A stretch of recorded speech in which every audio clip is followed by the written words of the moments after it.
wa kila mmoja Bwana ambaye amekanyaga katika anga hili, ambaye yuko katikati ya madhabahu hii. Yesu kakutane naye, Yesu kaseme naye, Yesu kakutane na haja zake, kutana na hitaji lake, kutana na hitaji la kila mmoja wetu katika jina la Yesu, katika jina la Yesu. Kutana na hitaji la kila mmoja.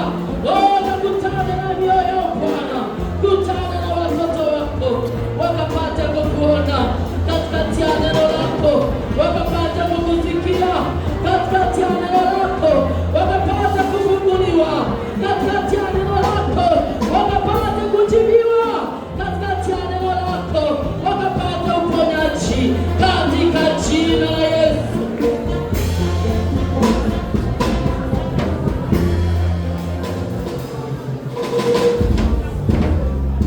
Asante Roho Mtakatifu, asante kwa wema wako Bwana, asante kwa matendo yako makuu ya ajabu, asante kwa kuwa unakutana na haja za watoto wako.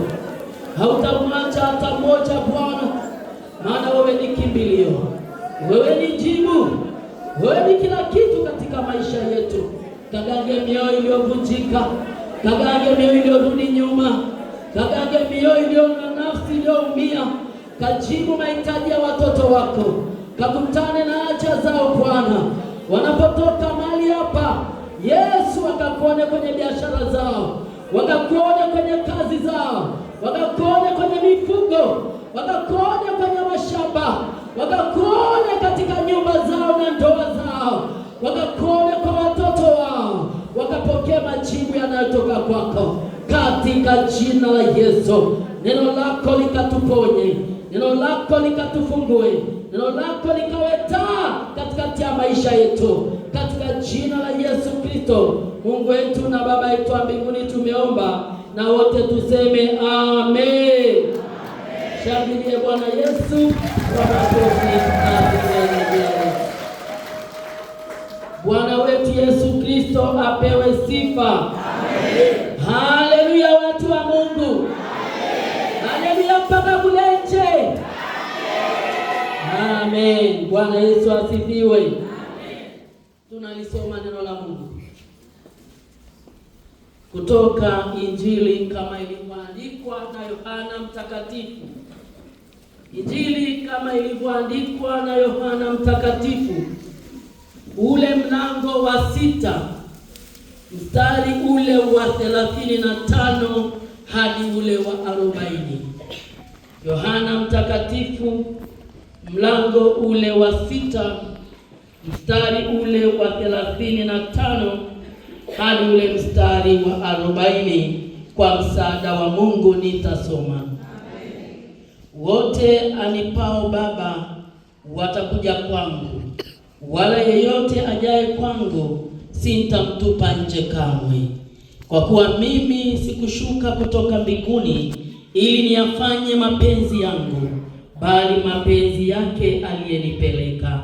Na mapenzi yake aliyenipeleka ni haya, ya kwamba katika wote alionipa nisimpoteze hata mmoja, bali nimfufue siku ya mwisho. Kwa kuwa mapenzi yake Baba yangu ni haya, ya kwamba kila amtazamaye Mwana na kumwamini yeye awe na uzima wa milele, nami nitamfufua siku ya mwisho. Amen. Amen. Naomba mkae. Haleluya. Tunamshukuru Mungu ambaye kwa neema yake ametulinda, ametutunza, ametuhifadhi katika mikono yake iliyo salama, na leo ametuleta nyumbani mwake kumwabudu na kumtumikia. Mwambie mwenzako ni kwa neema tu. Si kwa nguvu zetu, ni kwa neema ya Mungu. Bwana Yesu asifiwe. Wapendwa katika Bwana, tunaongozwa na kichwa kinachosema neema ya Mungu yatuokoa. Neema ya Mungu yatuokoa. Unapozungumza habari ya neema ya Mungu, unapozungumza habari ya neema ya Mungu, ni jambo lolote jema analofanyiwa mtu jambo lolote jema analofanyiwa mtu lenye nguvu ya Mungu na majibu ya Mungu ndani yake. Jambo lolote jema analofanyiwa mtu lenye nguvu ya Mungu na majibu ya Mungu. Neema ni ile nguvu ya kupokea jambo jema la amani, furaha, ulinzi na mambo yote ya baraka. Bwana Yesu asifiwe. Yale yote yaliyo mema, yale yote yaliyo baraka, yale yote yaliyo mazuri, yale yote tunayotamani tuyaone kwenye maisha yetu, tunayapokea kwa Mungu kwa neema tu. Na hatupaswi kujivuna, hatupaswi kuona sisi ni zaidi ya wengine, hatupaswi kuona kwamba pengine Mungu hajatufanyia ni kwa nguvu zetu, bali ni kwa neema ya Kristo aliye hai. Wokovu ni maisha mapya ambayo mtu anayapokea kwa imani baada ya kumwamini Kristo. Wokovu ni maisha mapya ambayo mtu anayapokea kwa imani baada ya kumwamini Yesu Kristo. Kitabu cha Injili ya Marko Mtakatifu, Injili ile ya Marko Mtakatifu, mlango ule wa 16 na mstari ule wa 16. Neno la Mungu linasema, Marko Mtakatifu 16:16, neno la Mungu linasema, aaminie na kubatizwa ataokoka, asiyeamini atahukumiwa. Kwa hiyo wapendwa, wokovu ni maisha ya mtu, ni maisha mapya ambayo mtu anayapokea baada ya kumwamini Yesu Kristo. Na ndio maana anasema aaminie na kubatizwa ataokoka, asiyeamini atahukumiwa. Je, tunamwamini Kristo?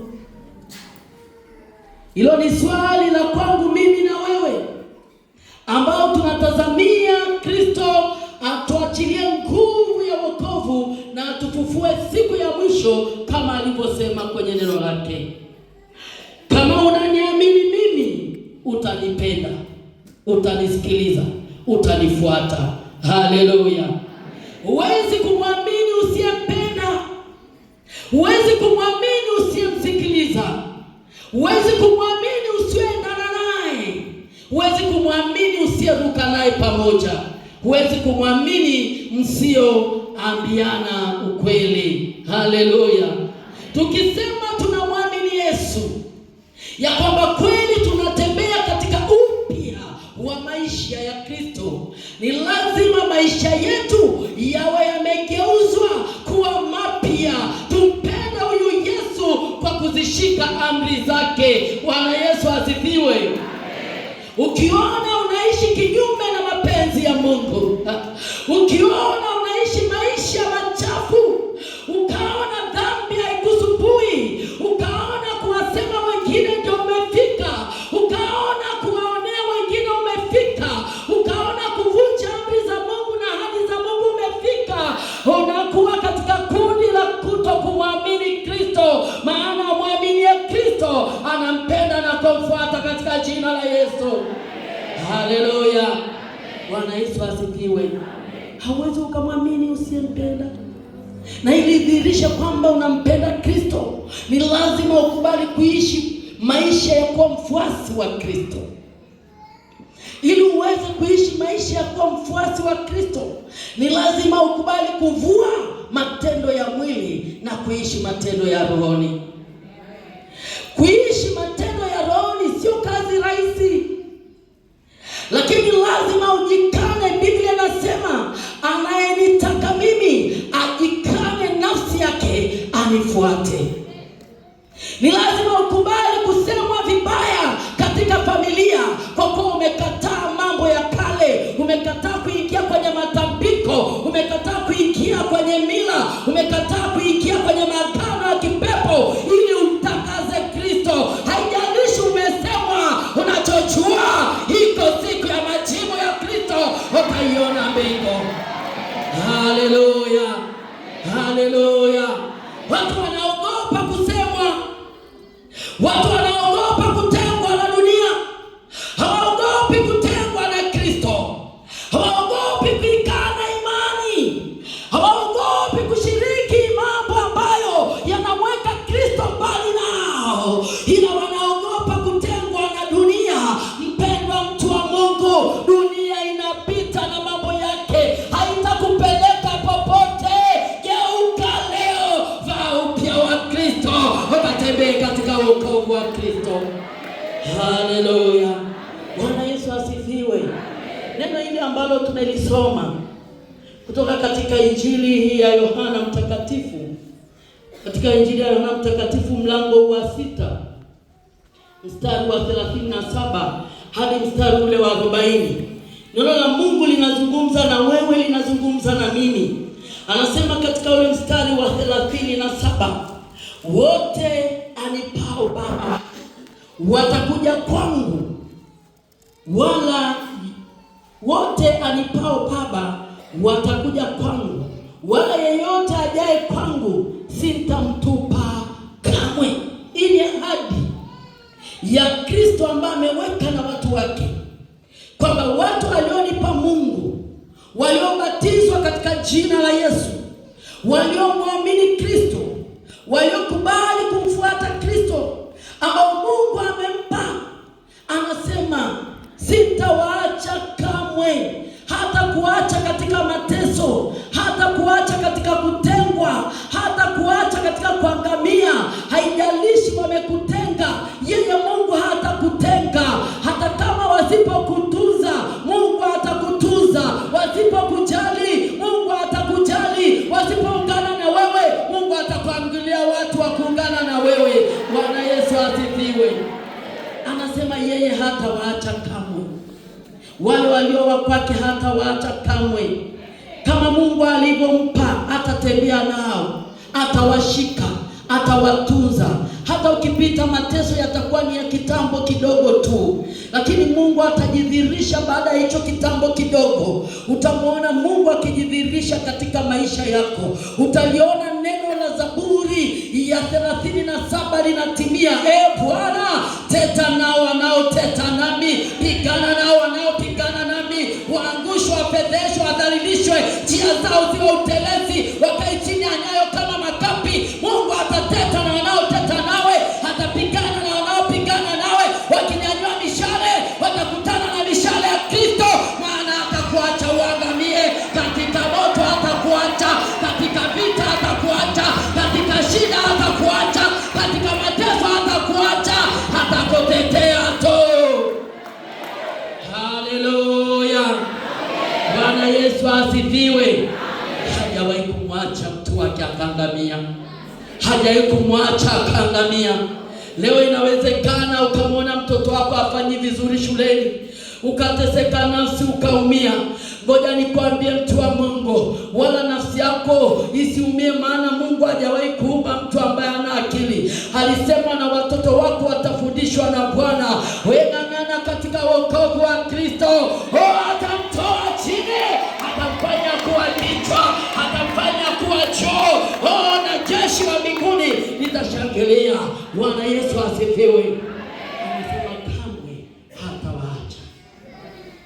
Anasema kwa kuwa mimi sikushuka kutoka mbinguni ili niyafanye mapenzi yangu, bali mapenzi yake aliyenipeleka. Hakuja kufanya yaliyo ya kwake, amekuja kufanya yaliyo ya Mungu. Na kama Mungu alimtuma ili abebe madhaifu yetu, abebe uovu wetu, abebe dhambi zetu, abebe mauti yetu, ili sisi tuweze kupona, basi huo uponyaji wa Kristo ambao Mungu aliuachilia kwa Kristo utakuwa juu yako na watoto wako. Bwana Yesu asifiwe. Unachotakiwa ni kuishi maisha ya kumwamini Mungu.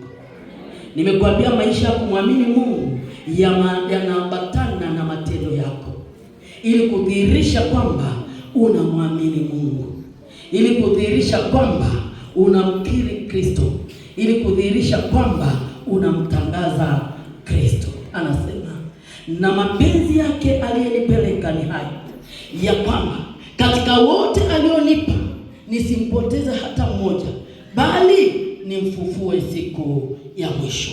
Kwamba una ahadi ya kufufuliwa siku ya mwisho. Una ahadi ya kuishi maisha baada ya maisha. Una ahadi ya kwenda kufurahia uzima wa milele. Ni kwa nini? Kwa kuwa umechagua kuishi mapenzi ya Mungu. Kitabu kile cha Isaya mtakatifu, Isaya mtakatifu, ule mlango wa 60, mstari ule wa kwanza hadi ule mstari wa 5.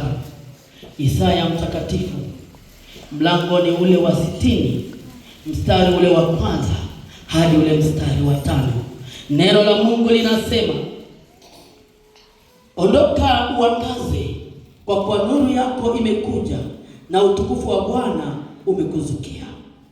Maana tazama, giza litaifunika dunia na giza kuu litazifunika kabila za watu, bali Bwana atakuzukia wewe na utukufu wake utaonekana juu yako.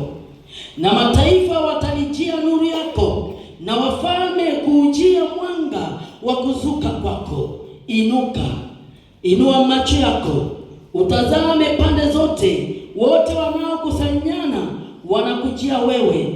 Wana wako watakuja kutoka mbali, na binti zako watabebwa nyongani. Ndipo atakapoona na kutiwa nuru, na moyo wako unatetemeka na kukunjuka, kwa kuwa wingi wa bahari utageuzwa kujia, utajiri wa mataifa utakuwasilia. Bwana Yesu asifiwe.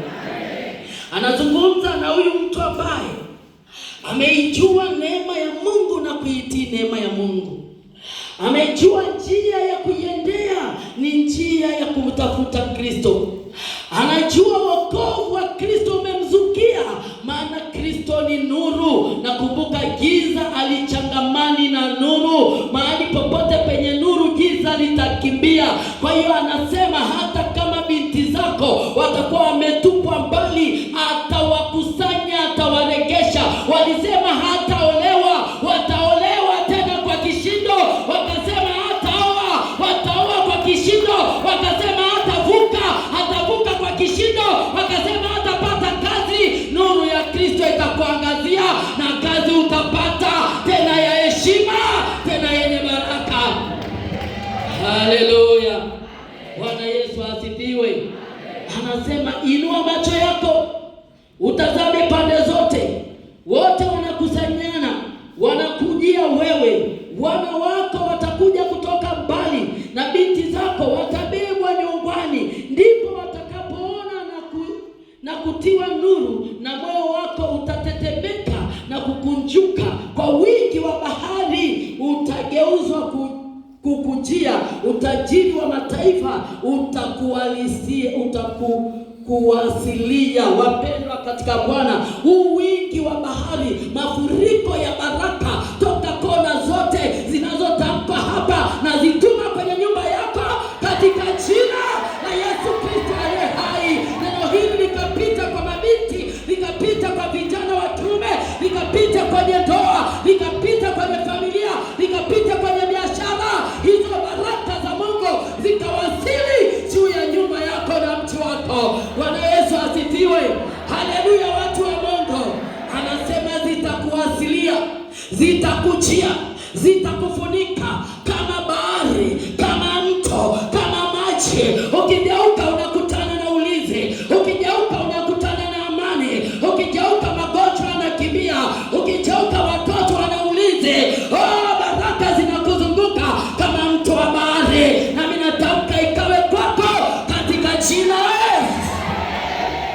Haleluya. Bwana Yesu asifiwe. Haleluya. Watu wa Mungu, kuna faida za kuokolewa na Mungu. Kuna faida za kukulia katika wokovu. Kuna faida ya kumruhusu Kristo akae ndani mwako. Hakuna yeyote aliyemruhusu Kristo akae ndani mwake akawa masikini. Maana Kristo sio masikini. Kristo ni tajiri, na utajiri ulio kwake anawazushia watu wake ili wamtangaze kwa mataifa yote. Bwana Yesu asifiwe. Faida ya kwanza unaipokea unapokaa ndani ya wokovu wa Kristo. Unamilikishwa baraka za rohoni pamoja na Kristo. Unamilikishwa baraka za rohoni pamoja na Kristo. Waefeso 1:3-4. Kitabu cha Waefeso mlango ule wa kwanza mstari ule wa 3 hadi ule mstari wa 4. Neno la Mungu linasema, atukuzwe Mungu Baba wa Bwana wetu Yesu Kristo, aliyetubariki kwa baraka zote za rohoni katika ulimwengu wa roho ndani yake Kristo. Haleluya. Kwa hiyo ukimruhusu Mungu kukaa ndani yako, wokovu wa Kristo ukadumu ndani yako, unamilikishwa baraka za rohoni na Mungu. Roho yako ikiwa tajiri na maisha yako ya kimwili yatakuwa tajiri. Maana Biblia inasema ubarikiwe sawasawa na roho yako ilivyobarikiwa, ufanikiwe sawasawa na roho yako ilivyofanikiwa. Bwana Yesu asifiwe. Kitabu cha Warumi mlango ule wa 8. Kitabu kile cha Warumi ule mlango wa 8 mstari wa 16 na ule mstari wa 17. Warumi 8:16 na ule mstari wa 17. Neno la Mungu linasema hivi: Roho mwenyewe ushuhudia pamoja na roho zetu ya kuwa sisi tu watoto wa Mungu, na kama tu watoto, basi tu warithi wa Mungu, warithiwa pamoja na Kristo, na tukiteswa pamoja naye, ili tupate na kutukuzwa pamoja naye. Kristo anakumilikisha baraka zake katika ulimwengu wa roho ili uweze kumiliki pamoja na yeye.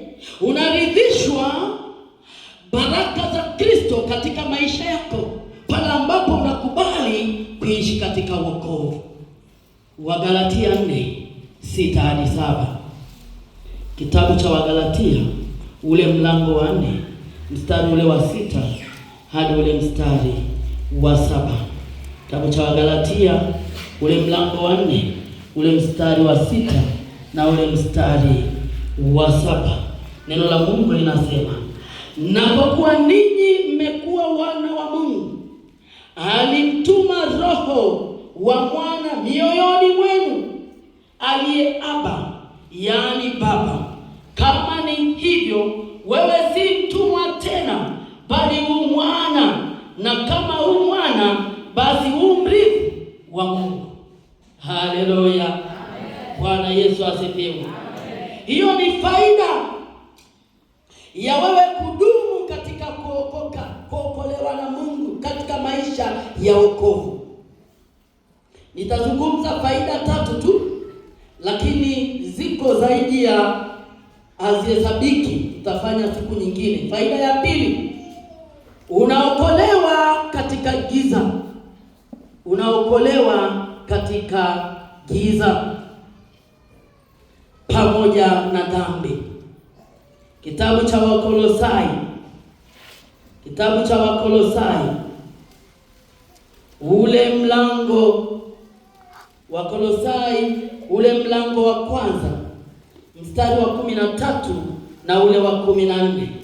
Wakolosai 1:13 na 14. Neno la Mungu linasema, naye aliyetuokoa katika nguvu za giza akatuhamisha na kutuingiza katika ufalme wa mwana wa pendo lake, ambaye katika yeye tuna ukombozi, yaani msamaha wa dhambi.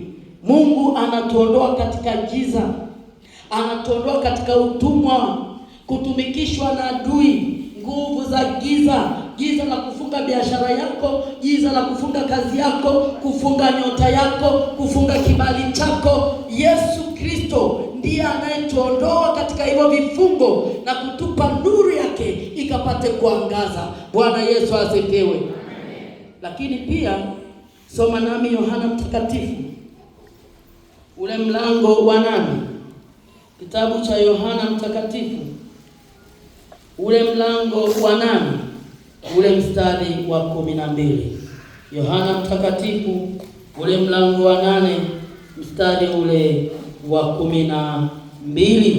Neno la Mungu linasema, basi Yesu akawaambia tena akasema, mimi ndimi nuru ya ulimwengu, yanifuataye hata kwenda gizani kamwe, bali atakuwa ni nuru ya uzima. Yeye anifuataye hata kwenda gizani kamwe, bali atakuwa nuru ya uzima. Kwamba ukimwamini Kristo utayaogopa matendo ya giza, utayaogopa yale yaliyo machukizo kwa Mungu. Hautapata shida ukakimbilia kwa mganga, utapata shida ukaenda kupiga ramli. Utakuja madhabahuni kwa Mungu, utapiga magoti, maana unajua Mungu ni mganga wa waganga, ni Bwana mabwana, ni Mungu wa miungu, ni kila kitu. Ana uwezo wa kugeuza kila ugonjwa, kila vita, kila mateso, kila shida ikaondoka. Bwana Yesu asifiwe. Lakini faida ya tatu, unapokea mamlaka katika ulimwengu wa roho kufanya yale Kristo aliyofanya. Unapokea mamlaka katika ulimwengu wa roho kufanya yale Kristo aliyoyafanya. Unapokea mamlaka katika ulimwengu wa roho kufanya yale ambayo Kristo aliyafanya. Soma nami Luka Mtakatifu, kitabu kile cha Luka Mtakatifu mlango wa 10 mstari wa 19. Neno la Mungu linasema, tazama nimewapa amri ya kukanyaga nyoka na nge na nguvu zote za yule adui, wala hakuna kitakacho wazuru. Waliopewa mamlaka haya ni wale wanaoishi ndani ya Kristo, wale wanaoishi ndani ya wokovu, wale wanaoishi katika nuru ya Kristo. Wana mamlaka ya kufanya chochote yale ambayo Kristo alikuwa akiyatumia na kufanya. Kama aliponya utaponya, kama alifungua utafungua, kama alionya utaonya. Chochote alichokifanya, mamlaka hayo unapewa kwenye ulimwengu wa roho. Bwana Yesu asifiwe. Luka Mtakatifu 9:1-2. Luka Mtakatifu mlango wa 9 mstari wa 1 na ule wa 2. Neno la Mungu linasema, akawaita wale tenashara, akawapa uwezo na mamlaka. Akawaita wale tenashara, akawapa uwezo na mamlaka juu ya pepo wote na kuponya maradhi. Akawatuma wautangaze ufalme wa Mungu na kupoza wagonjwa. Mamlaka haya yanaachiliwa kwa wale wote wanaomwamini Kristo na kukulia katika wokovu wa Kristo. Mungu akakusaidie ili uweze kuishi katika wokovu wake na ukapokee baraka zote zilizotamkwa katika neno lake. Amen. Neno la Mungu